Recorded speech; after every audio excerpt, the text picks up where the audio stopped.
Yan si ma'am. Hello, ma'am. Hello po. Long time no see. Yes po. Yes po. Namiss ka nila. Opo. Okay. Ito si Sarah. Yan. Okay, andito po kami sa Botolan ni Ma'am Ems ngayon. Meron kaming ipe-present sa inyo na property located dito sa Botolan, malapit sa beach. Diyan ang beach, mga boss. Residential lot. Residential lot. Actually, beach lot na to di ba?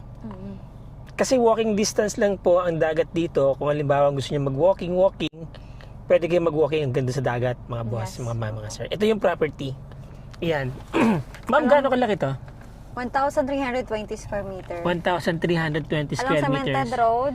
Yes, along Cemented Road. Tsaka malapad ng kanyang frontage, ano ma'am?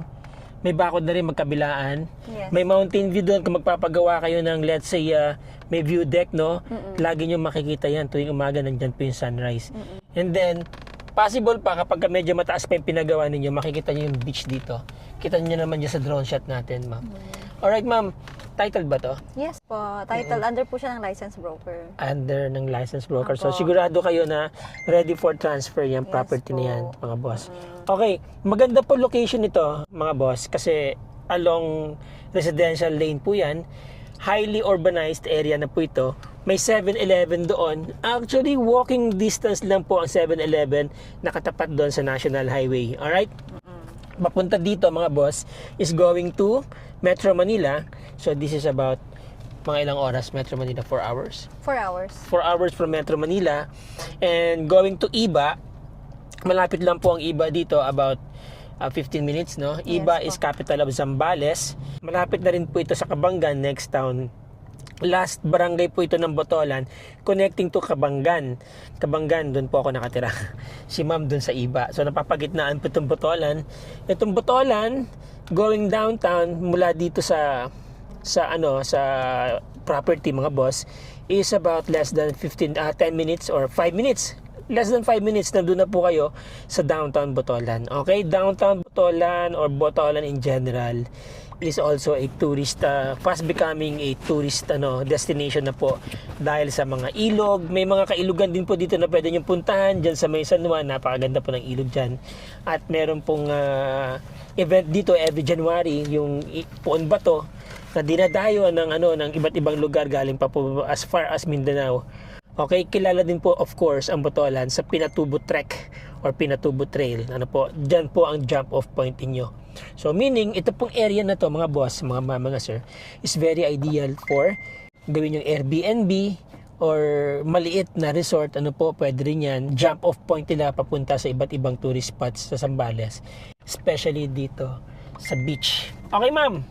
Ano ulit ang size? 1,320 square meters.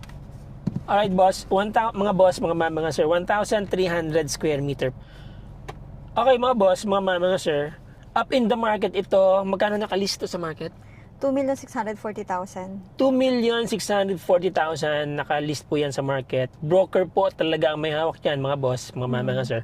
So kung interesado po kayo dyan sa property, pwede namin kayo samahan dito, ipakita sa inyo yung property para maramdaman yung vibe. Ano po, maganda po yung lugar, maganda ang kalsada, cemented road, two-way lane, maluwag, ano po, malapit sa National Highway.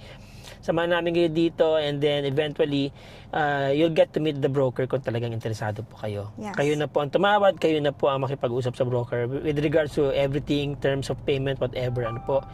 Okay, mga boss, mga sir, there you go. Another beach lot po. Ano po, maganda tong beach lot, wag yun ang pakawalan to, mga boss.